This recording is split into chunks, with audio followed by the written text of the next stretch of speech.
ভারত যদি গৌর গোবিন্দের ভূমিকায় নামতে চায়, দেশের 18 কোটি মুসলমান শাহজালালের ভূমিকায় নামবে। ভারত যদি বন্ধুত্ব দেখায়, বন্ধুত্ব পাবে। কিন্তু ভারত যদি বাংলাদেশে আধিপত্যবাদ বিস্তার করতে চায়, বাংলাদেশের 18 কোটি জনগণ সেটা রুখে দেবে।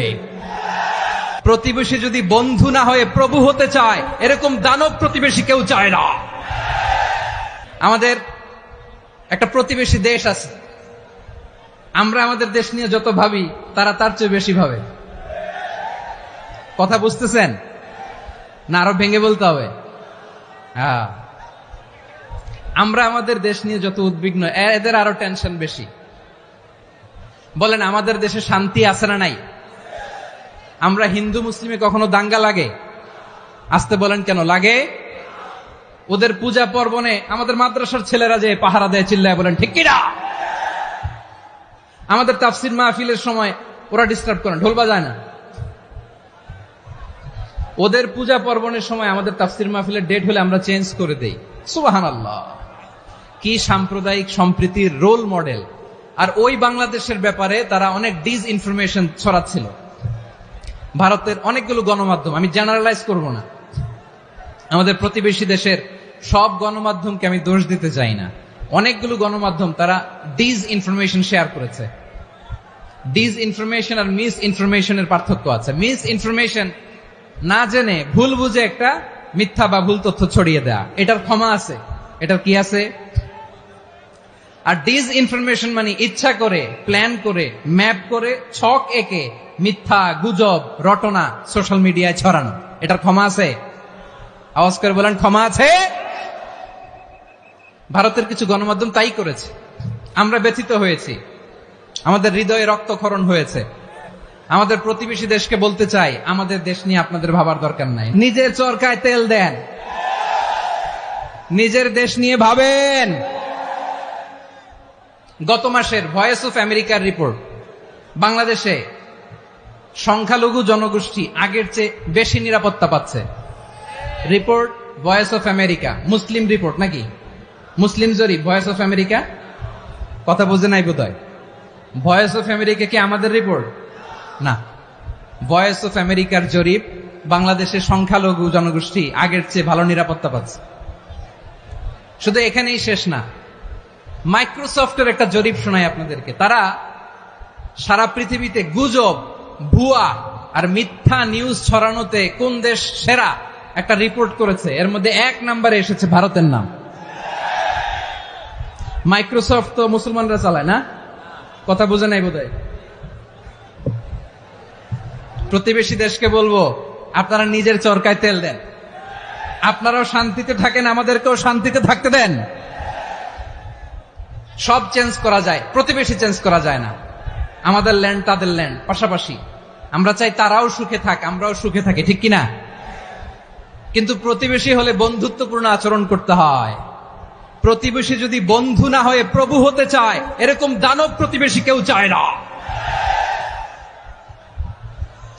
ভারত যদি বন্ধুত্ব উপহার দেয়, আমরাও বন্ধুত্ব দিব। কি বলেন? তারা যদি বন্ধু সুলভ আচরণ করে, আমরাও বন্ধুত্ব উপহার দেব। কারণ আমাদের পররাষ্ট্র নীতি হচ্ছে সবার সাথে বন্ধুত্ব, কারোর সাথে বৈরিতা নয়। আলহামদুলিল্লাহ বলেন, কত চমৎকার পলিসি আমাদের। আমরা নির্বিবাদী, আমরা বাংলাদেশিরা শান্তিকামী। We are proud of that. এজন্য আমরা গর্ববোধ করি। আমাদের পররাষ্ট্র নীতি সবার সাথে বন্ধুত্ব, কারোর সাথে শত্রুতা নয়। তাই প্রতিবেশী দেশকে বলবো, আমার ভাইয়েরা, আপনারাও আমাদের ভাই। বন্ধুত্ব দিলে বন্ধুত্ব পাবেন। বন্ধুত্ব ইজ ওয়েলকাম, দাদাগিরি নয়। বন্ধুত্ব ওয়েলকাম, দাদাগিরি নয়। Loud and clear. ভারত যদি বন্ধুত্ব দেখায়, বন্ধুত্ব পাবে। কিন্তু ভারত যদি বাংলাদেশে আধিপত্যবাদ বিস্তার করতে চায়, বাংলাদেশের 18 কোটি জনগণ সেটা রুখে দেবে। ভারত যদি গৌর গোবিন্দের ভূমিকায় নামতে চায়, দেশের 18 কোটি মুসলমান শাহজালালের ভূমিকায় নামবে। প্রিয় ভাইয়েরা, আমরা বন্ধুত্বে বিশ্বাসী, শত্রুতায় নই, ঠিক কিনা বলেন? আল্লাহ আমাদেরকে বোঝার তৌফিক দান করুক। তাহলে এই যে তারা বলেছে এদেশে সংখ্যালঘুরা কষ্টে আছে, দুঃখে আছে, এটা কি ঠিক?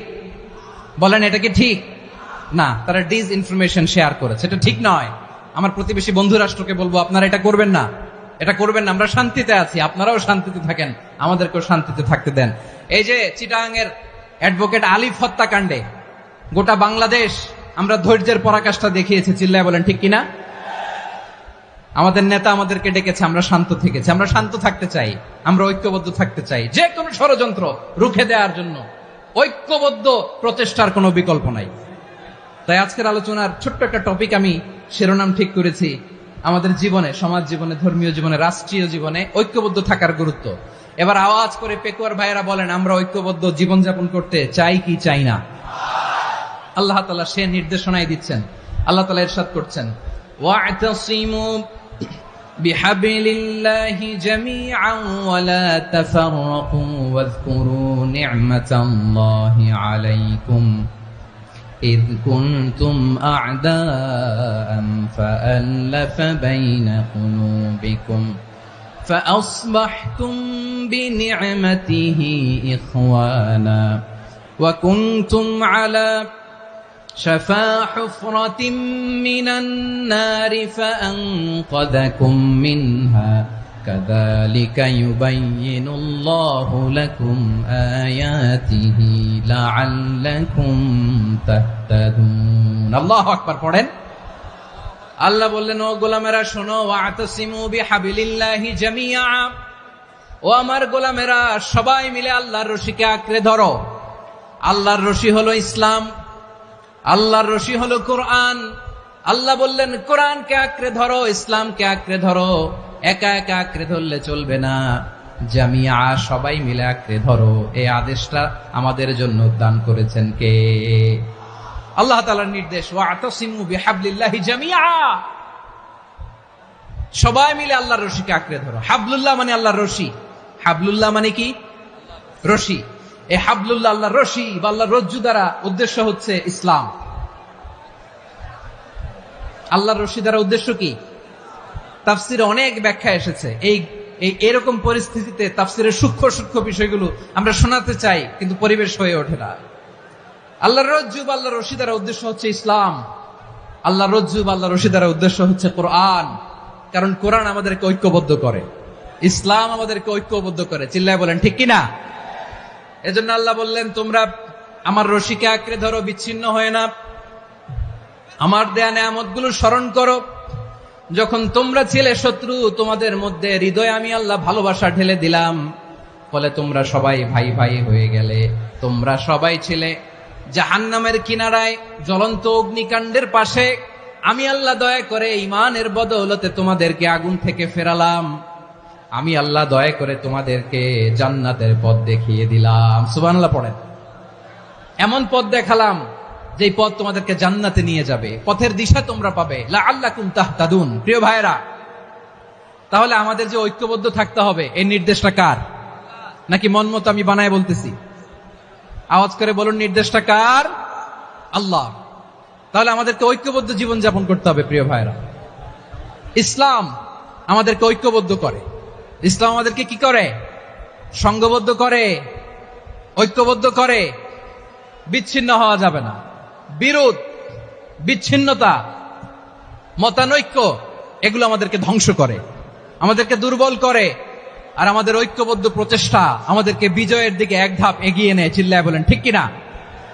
এজন্য আল্লাহ বললেন, ওয়া'তাসিমু বিহাবলিল্লাহি জামিআ, তোমরা আল্লাহর রশিকে আঁকড়ে ধরো, তোমরা ঐক্যবদ্ধ জীবন যাপন করো, তোমরা বিচ্ছিন্ন হয়েও না। বিচ্ছিন্ন হইলে লস, ঐক্যবদ্ধ হলে সেখানে কল্যাণ আছে না নাই? আমাদের আগে যে সমস্ত জাতিগোষ্ঠী ধ্বংস হয়েছে, বিভেদের কারণে হয়েছে।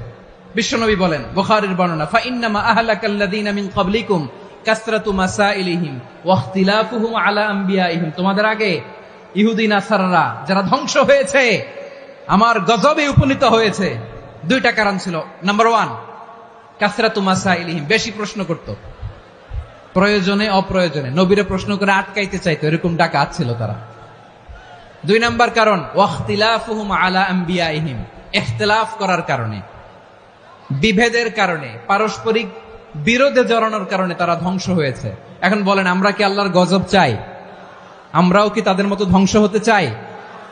এজন্য আল্লাহ তাআলা সূরা আল ইমরানের 105 নম্বর আয়াতে বললেন ওয়ালা তাকুনু কাল্লাযীনা তাফাররাকু ওয়াখতালাফু মিন বা'দি মা জাআহুমুল বাইয়িনাত ওয়া উলাইকা লাহুম আযাবুন আযীম। খবরদার, প্রমাণ পাওয়ার পরেও, দলিল নাজিল হওয়ার পরেও যারা বিরোধ করেছে, ইখতিলাফ করেছে, বিচ্ছিন্ন হয়েছে, খবরদার তোমরা তাদের মতো হয়ো না। যদি তাদের মতো হও তাহলে জেনে রাখো ওয়া উলাইকা লাহুম আযাবুন আযীম, তাদের জন্য আমি মর্মন্তুদ শাস্তি প্রস্তুত করে রেখেছি। যারা বিচ্ছিন্ন হয়েছে, বিরোধ করেছে, তারা কারা? ইহুদি নাসারারা। এই আয়াতের তাফসীরে কাল্লাযীনা তাফাররাকু ওয়াখতালাফু, যারা বিচ্ছিন্ন হয়েছে, বিরোধ করেছে, তারা কারা? মুফাসসিরিন ইকরাম বলেছেন তারা ইহুদি নাসারারা। আওয়াজ করে বলুন তো, তারা কারা? ইহুদি নাসারারা। বিষ্ণু ঈসা ইসলাম সুনানে আবু দাউদ এবং তিরমিজির হাদিসে বলেন ইফতারাকাতিল ইয়াহুদু আলা 71 ফিরকা, ইহুদিরা 71 দল হয়েছে। ইখতিলাফ করতে করতে কয় দল? সবাই বলে নাই কয় দল? ওয়াফতারাকাতিন নাসারা আলা 72 ফিরকা, আর নাসারারা হইছে 72 দল। আওয়াজ করে বলুন তো কয় দল? ওয়াসাতাফতারিকু হাযিহিল উম্মাহ বি73 ফিরকা। আর বিশ্বনবী আফসোস করে বলেন আমার উম্মত হবে 73 দল। ইহুদি 71 দল, নাসারা 72 দল, আর আমার উম্মত, বুঝে থাকলে আওয়াজ করে বলেন। বিশ্বনবী বলেছেন আমার উম্মত ভাগ হবে কয় দলে? কুল্লুহা ফিন্নার, সব জাহান্নামে যাবে, ইল্লা ওয়াহিদা, একটা দল ছাড়া। সাহাবারা বললেন মান হিয়া ইয়া রাসূলুল্লাহ, সেই নাজাত প্রাপ্ত জান্নাতি দল কোনটা? আপনি কি আমাদের বলবেন না? আপনি মেহেরবানি করে একটু বলে দেন তারা কারা। বিশ্বনবী বললেন মা আনা আলাইহি ওয়া আসহাবি, আমি এবং আমার সাহাবারা যেই মতের উপর, যেই পথের উপর আছে, এই মত এবং পথের উপর যারা থাকবে তারাই জান্নাতের দল হয়ে যাবে। যারা আমার মত, আমার সাহাবীর মত এবং পথকে অনুসরণ করবে তারাই জান্নাতে যাবে। তাহলে প্রিয় ভাইয়েরা, আমরা কি আর ইখতিলাফ করব, কাদা ছোড়াছুরি করব? তাহলে আমরা ঐক্যবদ্ধ জীবন যাপন করতে চাই, ঠিক কিনা বলেন? এবার বলেন ঐক্যের ভিত্তি কি? আমরা যে ঐক্যবদ্ধ হব কিভাবে? সবাই বলে ঐক্য চাই, ঐক্যবদ্ধ হতে চাই, ঐক্যের ভিত্তি কি বলেন? ঐক্যের ভিত্তি হচ্ছে তাওহীদ। আওয়াজ করে বলতে হবে সবাই, ঐক্যের ভিত্তি কি? যেই বলবে লা ইলাহা ইল্লাল্লাহ, ও আমার ভাই, তার জন্য আমার হৃদয়ে দরদ, মায়ামাখা দরদ, ভালোবাসা আছে না নাই? তাওহীদ, এই মুসলিম উম্মার ঐক্যের ভিত্তি তাওহীদ। পেকুয়ার ভাইরা মনে রাখেন, মেসেজগুলো মনে রাখেন। মুসলিম উম্মার ইউনিটি, ঐক্য, এটার ভিত্তি হচ্ছে তাওহীদ। যেই পড়বে লা ইলাহা ইল্লাল্লাহ, সে আমার কি? এজন্য বিষ্ণুই বলেন মান ক্বালা লা ইলাহা ইল্লাল্লাহ, যে ব্যক্তি বলবে লা ইলাহা ইল্লাল্লাহ মুখলিসান মিন কলবিহি, অন্তর থেকে যে পড়বে লা ইলাহা ইল্লাল্লাহ, দাখালাল জান্নাহ, সে জান্নাতি হয়ে যাবে। সুবহানাল্লাহ বলেন। যেই পড়বে লা ইলাহা ইল্লাল্লাহ, সে কই যাবে? জান্নাতি হয়ে যাবে। তো এখন আমার সব ভাই যারাই লা ইলাহা পড়ছে জান্নাতে যাক, চাই কি চাই না? নাকি আপনি শুধু একাই জান্নাতে যেতে চান? একাই যেতে চান? জান্নাতে একা আমি যাব না তো ভাই, তোমাকেও জান্নাতে দলে নিতে চাই। সবাই বলেন জান্নাতে একা আমি যাব না তো ভাই, তোমাকেও জান্নাতে দলে নিতে চাই। আমাদের জান্নাতের দল ভারী হোক, আমরা চাই কি চাই না? যেই বলবে লা ইলাহা ইল্লাল্লাহ, ওই আমার ভাই, সে জান্নাতে যাক, এটাও আমি চাই, ঠিক কিনা? নাকি সবাইরে জাহান্নামে পাঠাইয়া খালি আপনি জান্নাতে ঢুকবেন? আচ্ছা বলেন, সব গেছে জাহান্নামে, আপনি একা জান্নাতে, ওই জান্নাতে ভাল লাগবে আপনার? আকল খাটান। সব জাহান্নামে গেছে, যান। এ কাফের, ও জালেম, ও নাস্তিক, সব গেছে জাহান্নামে, আপনি একা জান্নাতে, ওই জান্নাতে ভাল লাগবে? জান্নাতে আমি একা যেতে চাই না, আমার জান্নাতের দলকে আমি ভারী করতে চাই। চিল্লায় বলো ঠিক কিনা? যারাই বলবে লা ইলাহা ইল্লাল্লাহ তারা আমার ভাই। বিশ্বনবী এই কথাটার আরো চমৎকার ব্যাখ্যা করেছেন। তিনি বলেন মান সাল্লা সালাতানা ওয়াস্তাকবালা কিবলাতানা وأكل ذبيحتنا فذلك المسلم له ذمة الله وذمة رسوله فلا تخفر الله في ذمته। বিশ্বনবী তিনটা ক্রাইটেরিয়া শুনিয়ে দিলেন। তিনি বললেন, মান সাল্লা সালাতানা, যে ব্যক্তি আমাদের মতো নামাজ পড়ে, ওয়াস্তাকবালা কিবলাতানা, আমাদের কিবলারে কিবলা মানে, ওয়াকালা যাবিহাতানা, আমাদের জবাই করা পশু খায়, ফাযালিকাল মুসলিম, সেই মুসলমান। সুবহানাল্লাহ। আমার মতো নামাজ পড়ে মানে কি? তার ডিভাইন অ্যাক্টিভিটি আমার মতো, তার ইবাদতের সিস্টেম আমাদের মতো। ওয়াস্তাকবালা কিবলাতানা মানে কি? আমার যে ডাইরেকশন তারও একই direction, to the direction of কাবা। আল্লাহু আকবার। কাবার দিকে হয়ে সে নামাজ পড়ে। আমার ডাইরেকশন তার ডাইরেকশন, আমার ডেস্টিনেশন তার ডেস্টিনেশন এক। ওয়াকালা যাবিহাতানা, আমার জবাই করা পশু খায়, সেই মুসলিম। সেই মুসলিম। লাহু জিম্মাতুল্লাহি ওয়া জিম্মাতু রাসূলিহি, তার জন্য রয়েছে আল্লাহর জিম্মা, রাসূলের জিম্মা। ফালা তুখফিরুল্লাহ ফি জিম্মাতিহি, আল্লাহর জিম্মাদারির তোমরা খেয়ানত করো না। তার মানে তোমার মুসলিম ভাইরে অমুসলিম বলো না, তার জান মালের কোনো ক্ষতি তুমি করতে পারবা না। সুবহানাল্লাহ বলেন। তাহলে ঐক্যের ভিত্তি বিশ্বনবীর কথা থেকে, মুখনিসৃত পবিত্র কথা থেকে আমরা পেলাম। আমার আঙ্গুলের দিকে তাকিয়ে আওয়াজ করে বলো পেকুয়ার ভাইয়েরা, ঐক্যের ভিত্তি কয়টা? আওয়াজ করে বলো কয়টা? ঐক্যের ভিত্তি হবে যে তাওহীদ, এটার ব্যাখ্যা তিনটা বলেছেন বিশ্বনবী। এক নম্বরে, যে আমাদের মতো নামাজ পড়ে, যে আমাদের কেবলারে কেবলা মানে, যে আমাদের জবাই করা পশু খায়, সেই মুসলিম। সেই কি? মুসলিম। সে আমার ভাই, তার সাথে আমার কোনো বিরোধ আছে? কথা বলো পেকুয়ার ভাইয়েরা, বিরোধ আছে? কোনো বিরোধ নাই, কারণ আমরা এক উম্মাহ। এগুলো মুখস্থ করতে হবে আমাদের। আওয়াজ করে সবাই বলো, কেউ বাকি থাকবে না, বলো এক উম্মাহ। রাব্বুল আলামিন বলেন, ইন্না হাযিহি উম্মাতুকুম উম্মাতান ওয়াহিদাতান ফাআনা রাব্বুকুম ফা'বুদুন, নিশ্চয়ই তোমাদের এই উম্মাহ হচ্ছে এক উম্মাহ। উম্মাতান ওয়াহিদা, এক উম্মাহ। আমি তোমাদের এক রব, আমি এক আল্লাহর ইবাদত করো, আমি ছাড়া কারো ইবাদত করো না। আদেশটা কার? তাহলে আমরা সবাই এক উম্মাহ। কয় উম্মাহ? এক উম্মাহ। নাকি দুই উম্মাহ? আওয়াজ করে বলো, কয় উম্মাহ? এক উম্মাহ। শুধু এক উম্মাই না, শুধু এক উম্মাই না, শুধু আমরাই না, আমাদের সবার দিন একটা। আওয়াজ করে বলো কয়টা? বিশ্বনবী বলেন, আল আম্বিয়া ইখওয়াতুন লিআল্লাত, নবীরা হচ্ছে বৈমাত্রেয় ভাইয়ের মতো। উম্মাহাতুহুম শাত্তা ওয়া দীনুহুম ওয়াহিদ, নবীরা হলো বৈমাত্রেয় ভাইয়ের মতো।